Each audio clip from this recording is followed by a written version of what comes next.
Mientras el agronegocio crece a ritmo vertiginoso, los proyectos de vida truncados en un campo cada vez más expulsivo, hipertecnologizado y sin hombres, distan bastante de aquella postal de una región pampeana verde, fértil y proveedora de alimentos. Los tóxicos, empleados para tratar las semillas transgénicas y rociar extensiones inmensas de suelo, convierten a esta región, que se extiende desde el Océano Atlántico al Pacífico, en un gran laboratorio a cielo abierto.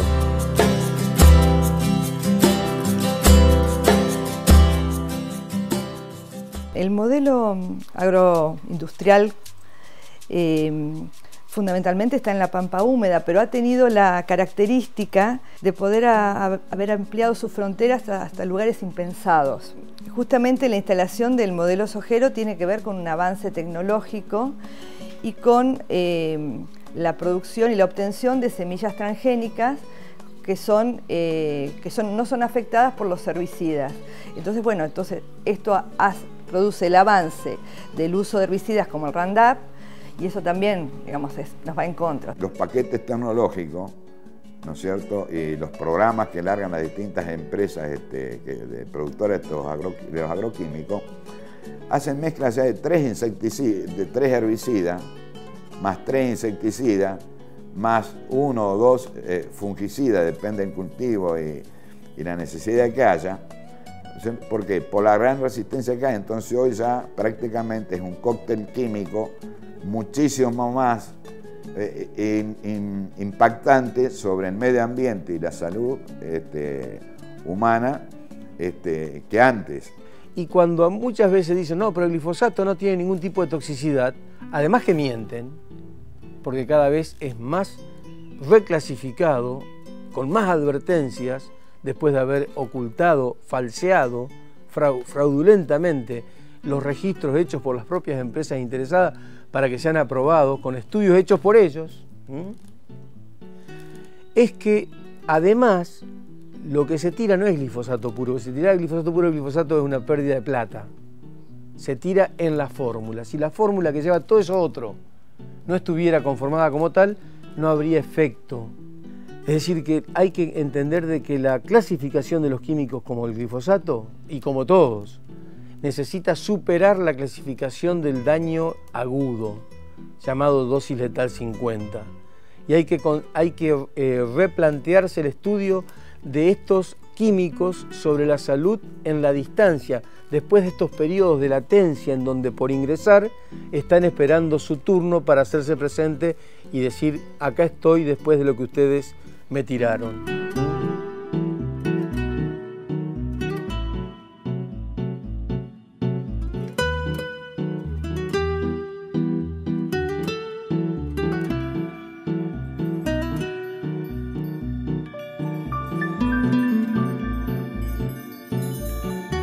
Las problemáticas en la salud que se están viendo relacionadas a los agrotóxicos, y bueno, son enfermedades respiratorias, enfermedades en la piel, irritación en la vista, son efectos bien claros en el momento de la aplicación. Y lo que se puede ver también, o se viene hablando, es que los efectos crónicos a largo plazo están comprometiendo nacimientos con malformaciones, cáncer, casos que han aumentado, autismo, que se lo relaciona mucho también. Y es una cuestión que se debe debatir con los distintos actores, no solo el sector productivo, que va a ir a legislar y determinar cómo vamos a vivir estos años y de qué manera tenemos que estar expuestos a unos productos que tienen un peligro increíble. Estuve expuesto a gran cantidad de agroquímicos sin ningún tipo de protección ni de control del Estado, lo que me llevó a, según el ANSES, a una polineuropatía tóxica, también llamada enfermedad del zapatero.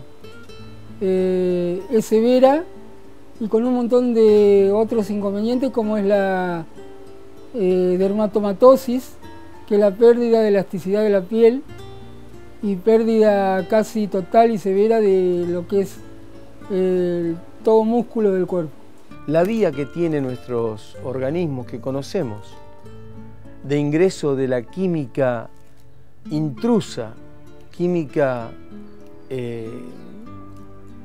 ajena, excéntrica no viene de nosotros, no viene de la vida.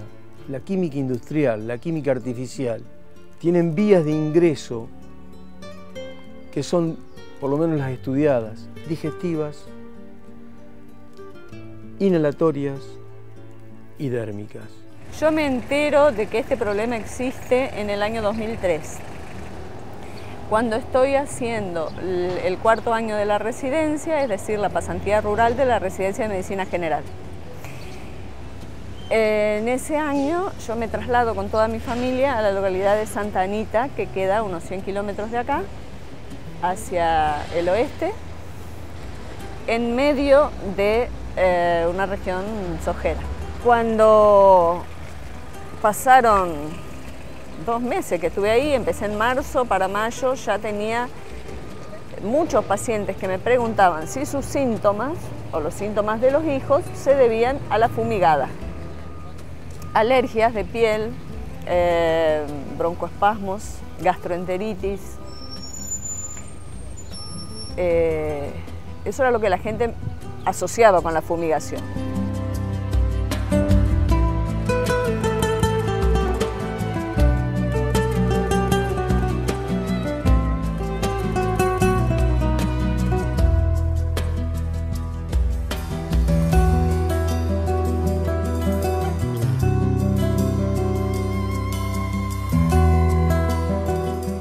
Acá está la muestra clara de lo que produce una deriva.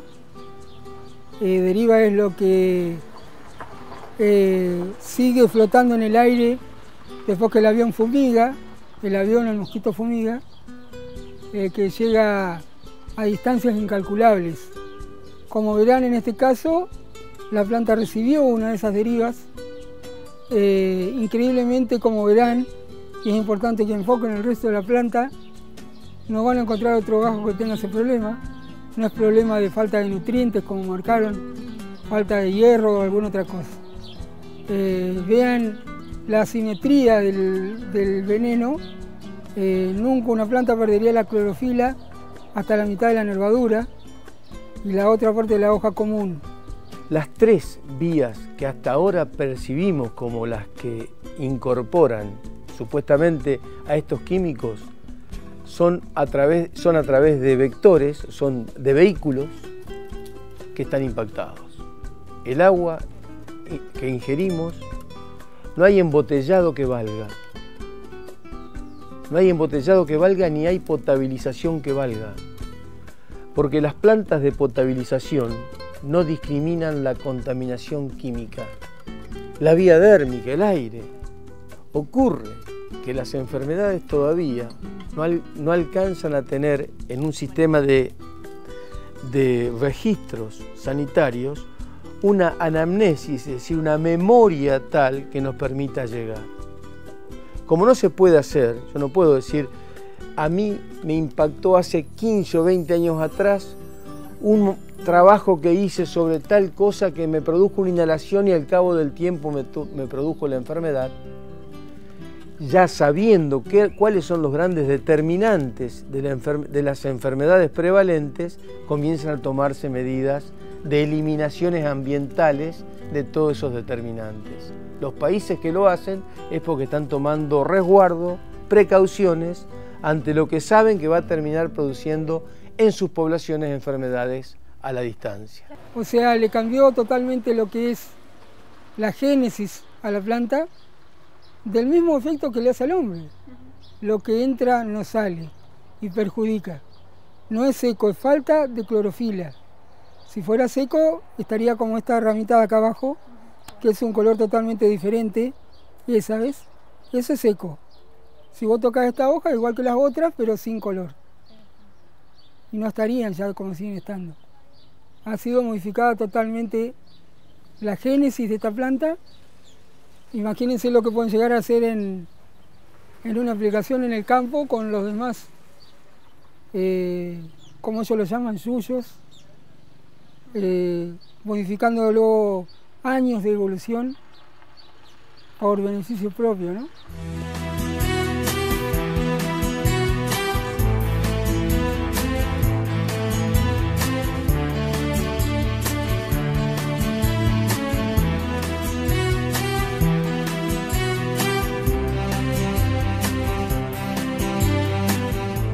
total, más o menos 6 veces se fumigaban los cultivos con distintos productos. Cada cultivo se fumigaba 6 veces. La gente estaba muy acostumbrada a usar estos productos. Cuando empiezo a preguntar, bueno, ¿y cómo lo usan? ¿Se ponen algo para protegerse, guantes, máscara, ropa adecuada? Porque según la etiqueta había que usarlo así.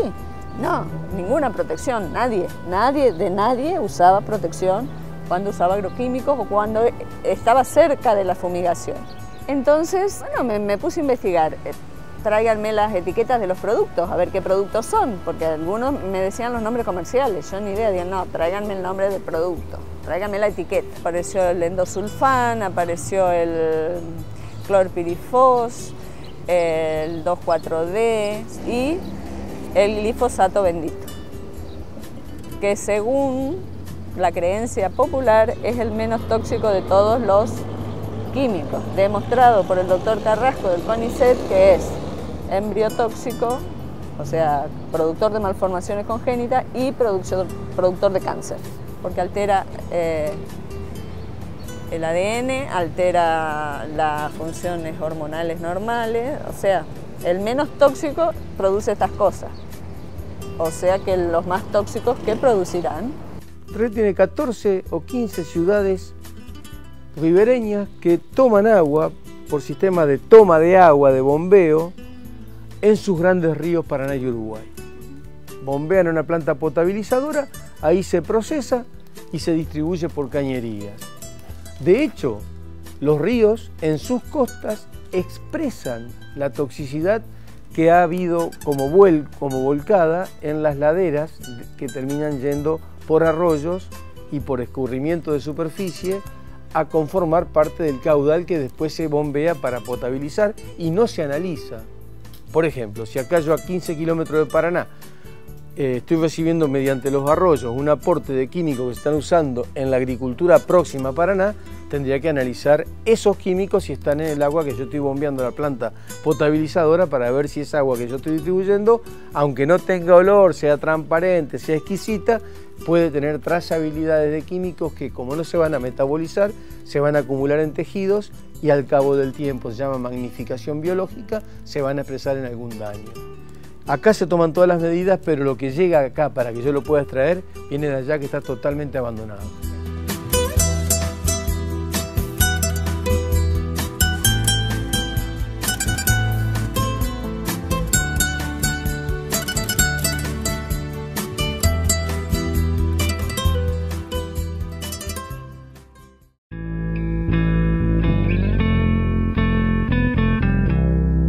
Los agroquímicos viajan de la mano de inescrupulosos empresarios agrícolas, se asientan por la inacción judicial e impactan profundamente por el permiso gubernamental.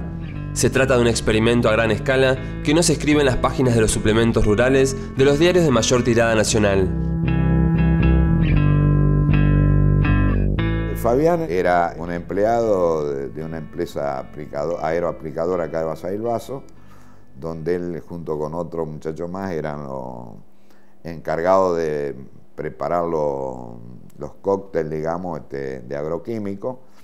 En aquellos años, cuando él empezó, las aplicaciones se hacían más sobre las plantaciones de arroz, hasta que después, cuando vino el tema soja, bueno, ya la mezcla fue mucho mayor. Bueno, sin ningún conocimiento, porque no le dieron ninguna capacitación, no le daban nada, hacían desastres, si uno lo escucha, no se tira los pelos, porque ahora lo conoce alguna vez, pero en aquellos años, mi ignorancia de ello y el cumplir con su trabajo lo hacía cometer distintos tipos de errores que, bueno, lo llevaron a la situación de él. Luego de un tiempo allí, también ayudando a cargar y a convivir con los venenos, el que ustedes elijan, porque acá no hay ninguno prohibido, es otra de las grandes mentiras, se usa todo en el momento que se necesita. Empiezo a tener problemas y dificultades en la punta de mis dedos, a lo que pensaron que era problema de la diabetes.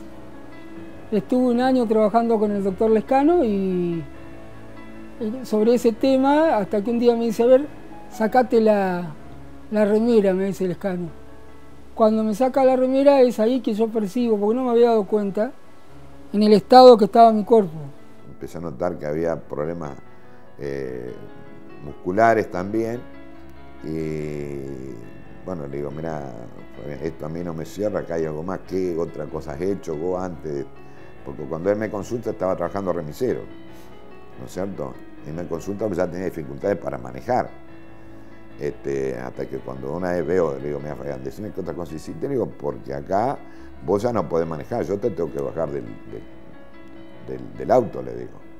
Y ahí es donde él me cuenta, ¿no es cierto?, los años que había trabajado y con qué había trabajado con agroquímicos, ¿no es cierto?, que yo ignoraba. A través de eso lo hice consultar en el sanatorio acá cerca de Paraná, donde le confirmaron que era una neuropatía tóxica por agroquímicos, ¿no es cierto?, y donde eso fue sufriendo distintas etapas, ¿no?, hasta siendo, por hacer la cortita, una afectación del tejido conectivo, tejido conjuntivo, donde salen los distintos sistemas, ¿no?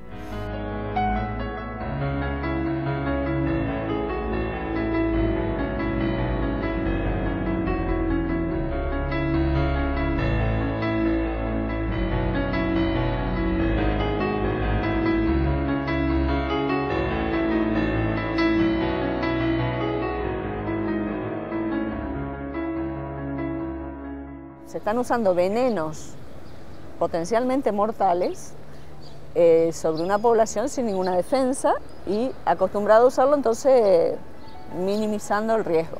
Entonces dije, bueno, hay que enseñar, hay que capacitar. Me capacité en el tema y empecé a dar charlas abiertas a todo el mundo y especialmente invitando productores, fumigadores, etcétera, etcétera. Y cada vez veía más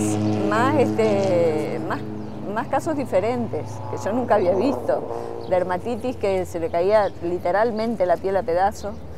Dermatitis seborreica, el cuero cabelludo se descamaba entero a la nena cuando el vecino dentro del pueblo fumigaba con glifosato el pasto para que no crezca.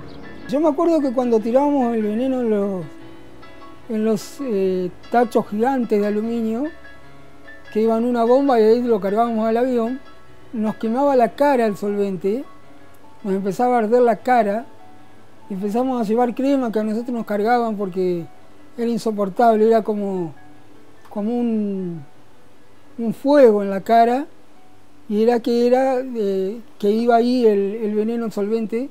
Por supuesto que como los venenos actúan por la piel, por aspiración o digerirlos, de las tres cosas teníamos. Otros casos eran un nene de 2 años que iba a la casa del abuelo en el campo, o sea, un poquito más afuera del pueblo, y a los 2 días hacía broncoespasmos severos. Después tuve un caso de una chica de 16, 17 años que hizo un cuadro meningio, es decir, como una meningitis sin fiebre.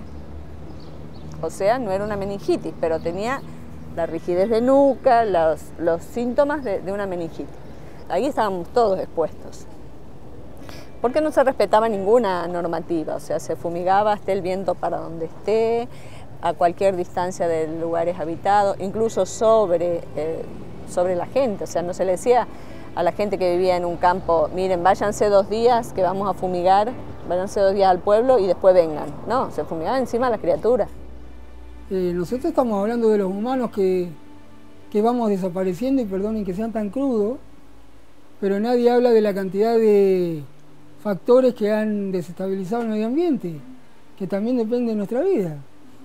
Llamemos abejas, llamemos insectos, peces, animales que se veían, que no se ven, y un montón de cosas más.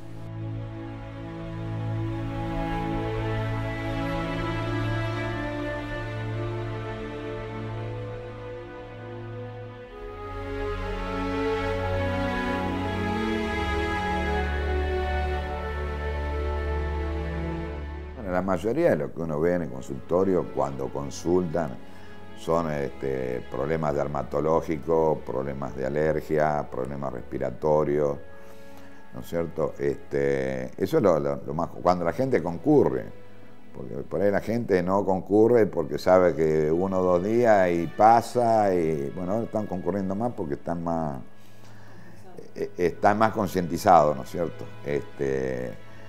Y bueno, y como ven que si uno le da una medicación, en 2 o 3 días le resuelve el problema, pero yo trato de concientizarlos de que, bueno, que recuerden esta fecha, que las anoten, a ver qué les pasa de acá a 4, 5, 6, 8, 10 años. Después, epidemias de gastroenteritis. O sea, todos los chicos se enfermaban de gastroenteritis no teniendo la misma comida ni acceso al mismo producto. O sea, y en la misma época, o sea, se fumigaba y a los 2 días estaban. Entonces yo llamé a Epidemiología de Paraná, planteé el caso. Estoy teniendo muchos casos de esto. La gente lo relaciona con la exposición a fumigantes. Quiero que vengan a investigar. Entonces, bueno, vino una toxicóloga, la doctora Analia Corujo, una bromatóloga que no me acuerdo el nombre y un veterinario. Hicieron un informe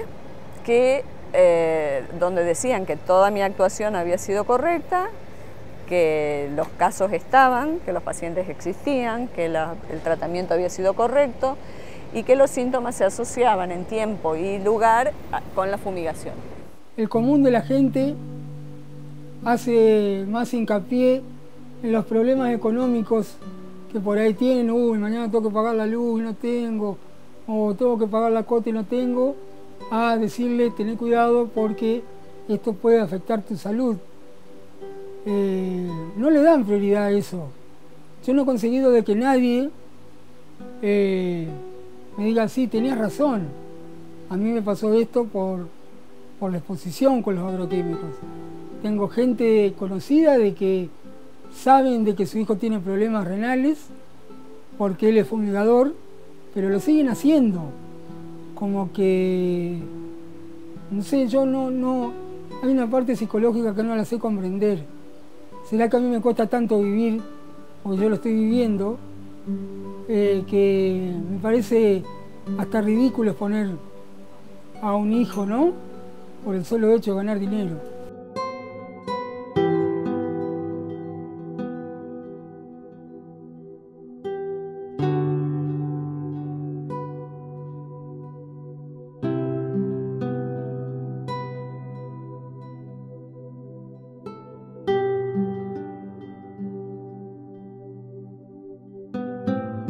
O sea, yo me quedé tranquila en el sentido que yo di a conocer el problema, hice lo que tenía que hacer, pasé la pelota al que podía hacer el gol.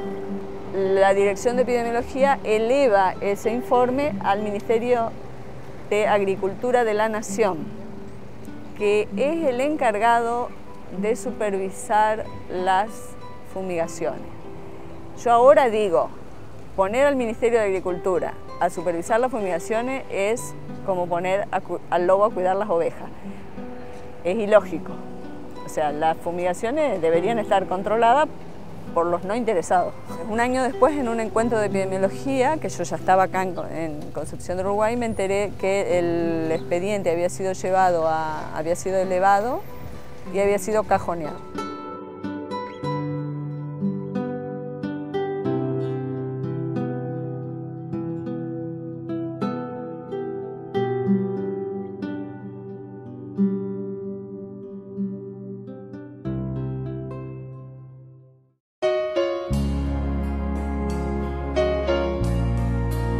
Soja y maíz transgénico, glifosato, mosquitos rociadores, escuelas fumigadas y la ley de semillas son postales de un sistema de producción agrícola que las poblaciones rurales ya saben y sienten. La pregunta es quién o quiénes calcularán las externalidades a mediano y largo plazo de una forma de producir y explotar los recursos naturales que hace agonizar al campo y la mesa de los argentinos.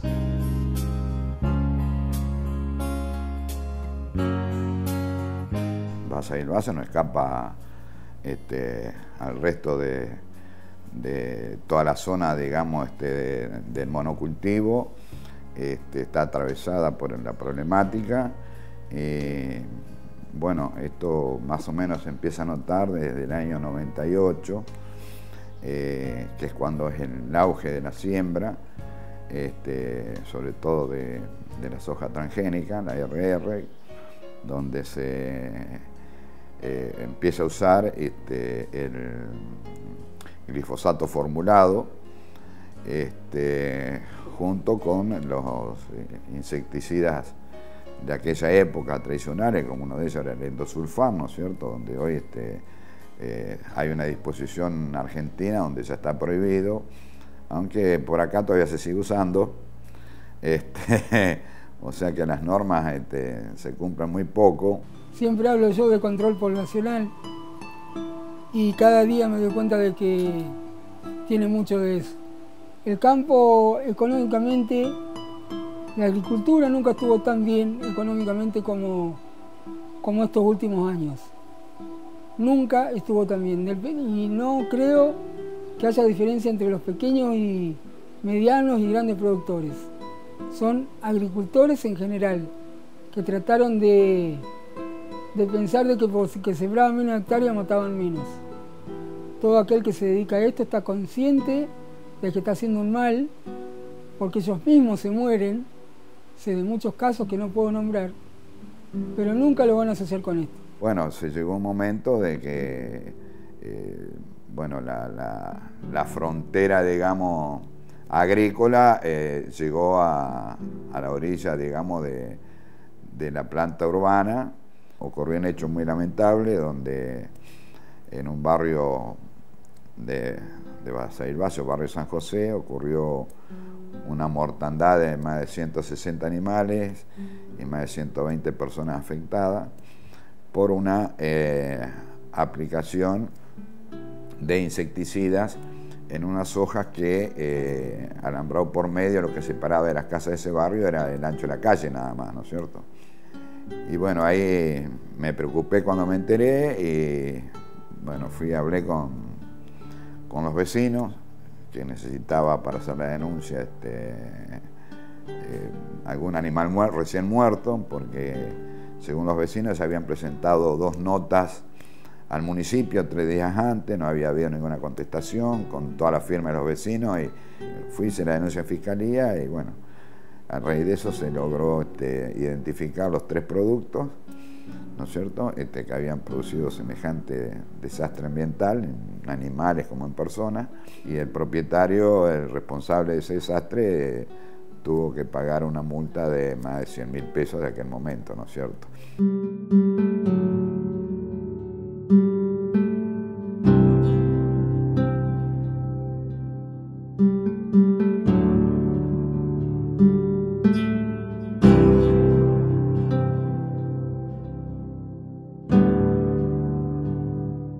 ¿Qué pasó conmigo? Empezó a haber una reacción más concreta en contra. Cuando vieron que no había forma de que yo me desdijera de lo que decía y que no tenía ningún interés, o sea, yo al no trabajar en privado no me podían manipular por el tema dinero, entonces, ¿qué hicieron? Me dejan sin casa. Recorro todo el pueblo, que no era mucho, 10 cuadras por 10 cuadras, en 2 tardes lo recorrí, viendo las casas desocupadas y preguntando si se alquilaban. Ninguna estaba disponible para mí. Bueno, entonces cuando la gente, yo atendía 20 pacientes por mañana, así que enseguida todo el pueblo se enteró de que yo me iba. Y bueno, entonces fueron a reclamar a la intendencia, ¿cómo que la doctora se va? Me prolongaron el contrato en esa misma casa hasta diciembre, que en diciembre eran las elecciones. El 10 de diciembre fueron las elecciones y ganó el otro partido, entonces viví en esa casa, la pinté con mi familia, la acomodé y viví en esa casa esperando que el cambio de política solucionara el problema, pero el cambio de política no solucionó el problema. Más allá de la salud humana, que es lo que a mí me preocupa y por el cual actúo tratando de hacer prevención, ¿no es cierto? O sea, que prevención en el sentido que la gente sepa, se entere y que cuente con mi apoyo, porque si acá me llega una persona que ya fue afectada, ya es tarde. Entonces la única manera de evitar eso es que la gente sepa y se sepa defender y sepa cómo actuar para parar la fumigación de forma inmediata, ¿no es cierto? Haciendo la denuncia policial correspondiente para que en la misma se haga un acta de constatación de hecho y poder hacer la denuncia con todos los elementos de ley, ¿no es cierto? que aunque después tarde un poco, pero de a poco se van logrando digamos, los efectos de estas denuncias, ¿no es cierto? Logré juntar 70 firmas, yo de 1000 habitantes, o sea, yo consideré que si bien era un grupo de 70 valientes, no era suficiente porque no eran todos los afectados, ni todos los informados del peligro. Mi planteo era ilógico, porque no podía ser que el que vivía de eso denuncie al patrón. Entonces todo el pueblo vivía de la soja. El camionero, el fumigador, el productor, el vendedor, todos de alguna manera tenían que ver con la producción. Entonces no podían ir contra el sistema que les daba de comer. Eso lo entendí después. Bueno, yo básicamente dije, bueno, acá no tengo nada que hacer, me voy, y me vine acá a Concepción del Uruguay y comencé a trabajar como referente epidemiológico ese mismo año, el 2004.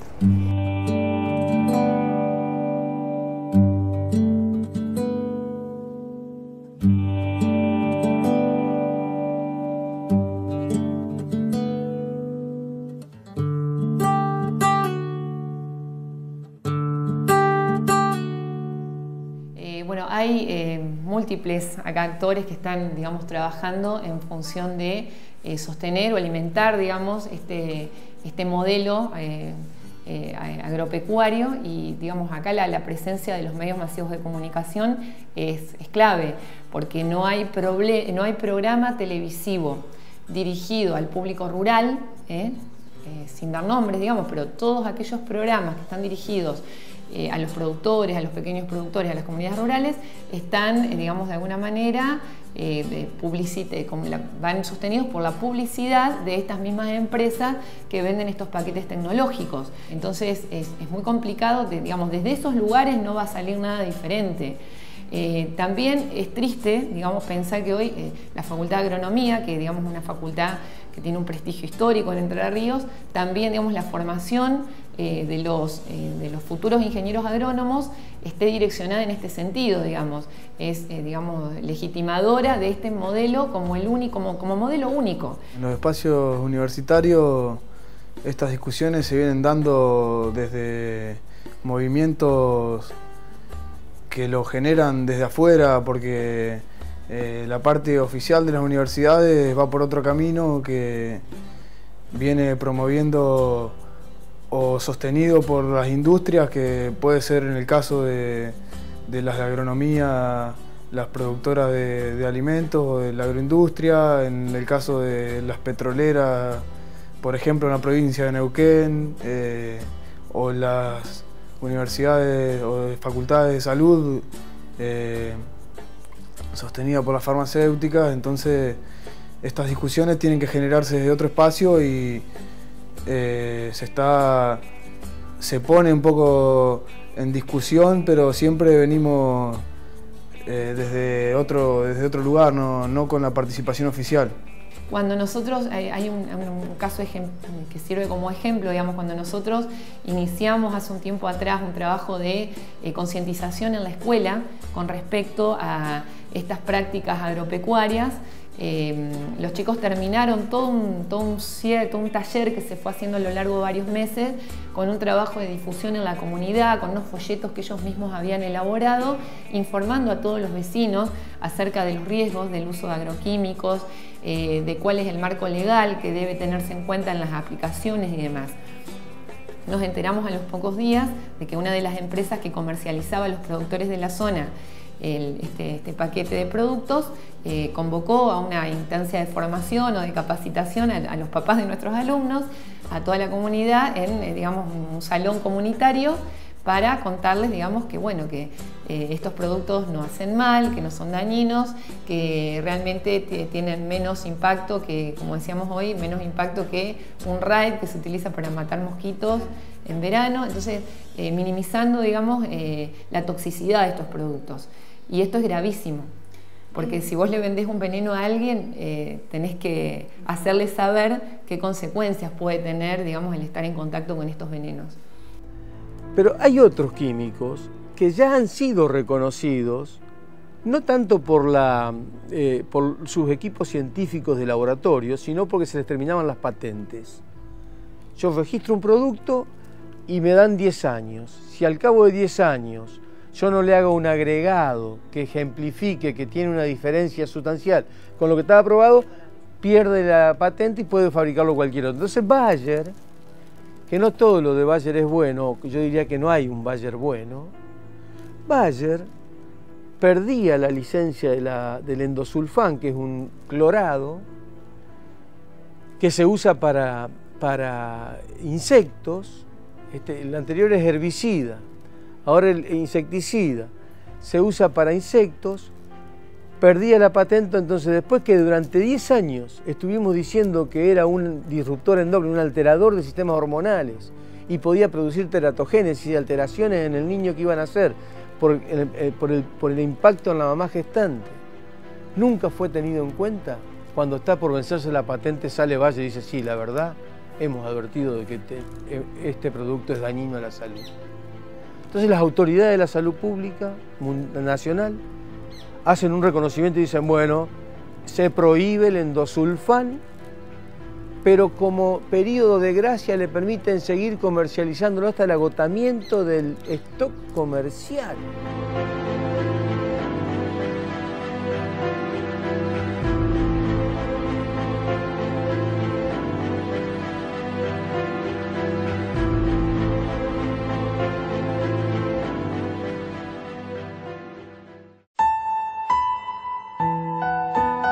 El suelo pampeano es la crónica paradojal de la carencia y de la concentración, una contabilidad tuerta repleta de excesos y faltas. Sin embargo, son los chicos de las escuelas fumigadas, las maestras en alerta por los agrotóxicos, los y las activistas por el derecho al medio ambiente sano, quienes gritan al unísono un grito de soberanía que emerge desde las entrañas mismas de la Pachamama: paren de fumigar.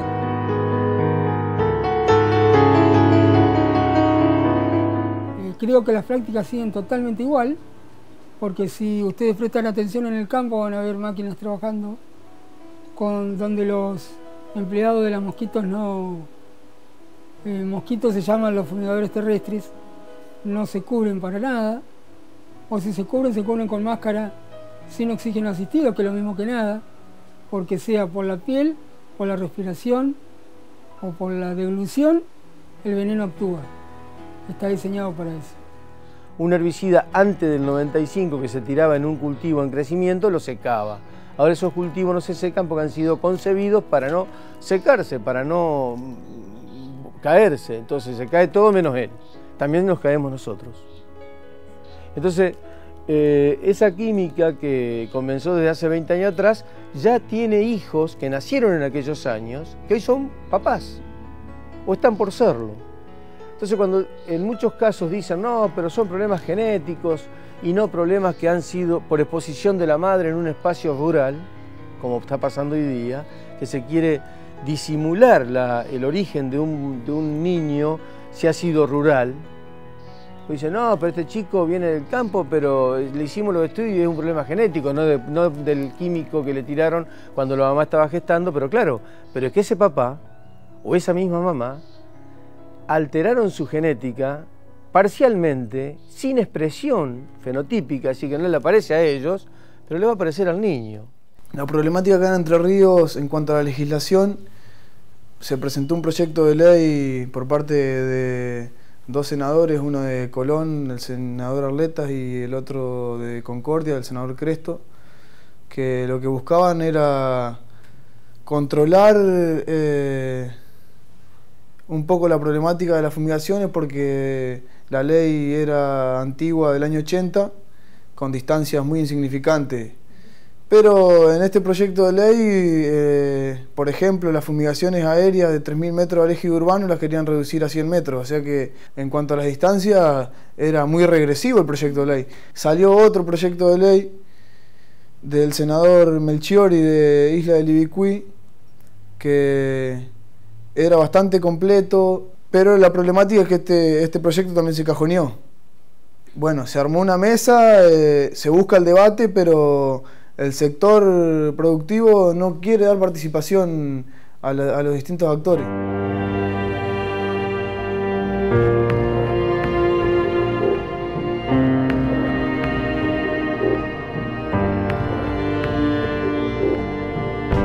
El subregistro de lo que ocurre en la salud es un terrible problema, un gran déficit de la Universidad Argentina, que en nuestras facultades de medicina no se ha tomado como una tarea prioritaria lograr que los médicos, cuando estudian y se reciben, surjan a un escenario en donde, a diferencia de las generaciones de médicos anteriores, sean capaces de registrar cada uno de los casos en una historia clínica que termine siendo una fuente fidedigna de información para conformar los mapas epidemiológicos del sanitarismo en Argentina. Entonces, ¿a quién le viene bien que no haya mapas epidemiológicos? A quienes saben, porque en sus países de orígenes, estas grandes corporaciones lo saben, que de llevarse adelante un estudio serio que cruce información y genere estos rompecabezas del mapeo, estas georreferencias sistematizadas, harían aparecer un escenario que sorprendería. A tal punto llega esto de no querer darse por enterado de las cosas, que ni siquiera hay un registro de la enfermedad y muerte prevalente, o de causas prevalentes en los ingenieros agrónomos. Dicen que hay 1.200.000 personas en Argentina expuestas, ¿no? Que viven en áreas rurales, contra 40 millones, 40 y algo. El número parece poco. Seguramente que este modelo da muchas ganancias por los impuestos que genera, etcétera. Pero sí hay modelos alternativos, hay muchos modelos alternativos. No existe la conciencia todavía porque no ha llegado a ser una cosa masiva, pero todos los que saben dicen que este modelo es un modelo de muerte.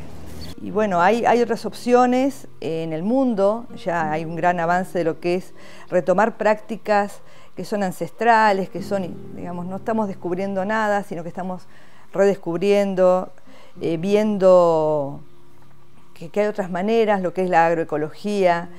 Hay experiencias muy interesantes en Reconquista Santa Fe, donde hay una granja agroecológica que produce gran variedad de alimentos, se alimentan más de 40 familias, y bueno, no usan agroquímicos, simplemente usan rotaciones y hacen abonos verdes, bueno, todo lo que, digamos, el paquete de saberes que también los tiene la academia, pero que a veces, digamos, la zanahoria es el dinero ya, y tampoco quiero juzgar ni a los productores ni a los colegas en ese sentido, sino tratar sí de pensar, bueno, en un plazo, en nuestras generaciones en las que nos siguen, porque la vida somos responsables de nuestros actos, de nuestras decisiones, pero también pensando en las generaciones por venir.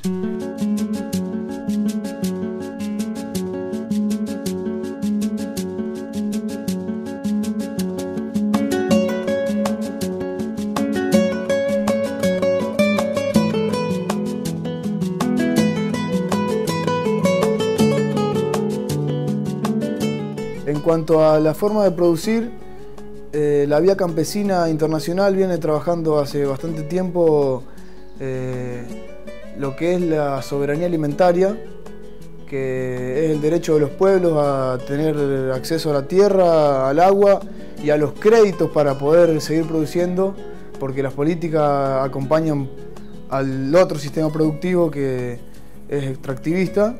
Entonces, lo que se busca es volver a producir de otra manera, que los campesinos y los agricultores de pequeñas fincas puedan garantizar los alimentos saludables y no que sigan sufriendo ese desplazamiento de tierras por los grandes pools de siembra. La soberanía alimentaria lo que busca es garantizar cómo producir, de qué manera, quién lo produce. Entonces es una conexión con el productor y el consumidor que nos garantiza un alimento sano y seguro para la población y no que se esté usando la tierra por otras cosas. Nosotros tenemos que reconocer que estamos en un proceso de obligada reflexión y una convocatoria que nos debemos los que hemos podido estudiar en la universidad pública. Nos debemos una responsabilidad de responder a quienes permitieron que la universidad fuese pública y que nosotros fuéramos estudiantes de esa universidad pública y gratuita. Le debemos a quienes sostienen esa universidad una respuesta a nuestros quehaceres del pensamiento y de la acción y del estudio, porque hoy el mundo tal como está planteado y hacia donde nos quieren terminar de empujar los intereses más perversos, mezquinos, egoístas y criminales incluso, obligan a que nos revisemos por nuestra sociedad, que es la que nos permitió estudiar, que somos también nosotros. Nosotros también somos la sociedad. No nos puede mirarse desde afuera. Somos esta sociedad.